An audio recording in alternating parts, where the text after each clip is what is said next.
На денешниот состанок на директорот на Штипскиот клинички центар со останатите раководни кадри на сите клиники во државата и министерот за здравство станало збор за новите вонредни начини на работа на сите вработени медицински персонал во веќе издвоените дополнителни капацитети. По адаптацијата и пренамената на Штипското кожно оделение во ковид центар останува неизвестно дали Штипскиот здравствен инфраструктурен капацитет ќе го следи примерот на останатите клинички капацитети во земјава, каде е направена адаптација и ослободување на интерните оделенија.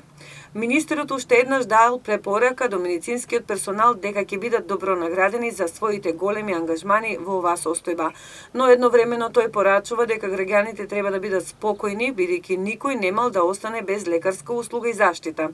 И додека министерот упатува смирувачки тонови до пациентите кои немаат клиничка слика на носители на коронавирусот, штипјани коментираат дека не можат нормално да ги реализираат потребните здравствени контроли кои доцнат со месеци. На тие нека им дадат, ама нека дадат и на нас, што треба да се лекуваме, да имаме возможено за прегледи. Еве, од март месец чекам за преглед за Скопје, за шекер, за тероидна, не можам да се прегледам. Не е само сега ковидо, си е ковид, сите го знаеме.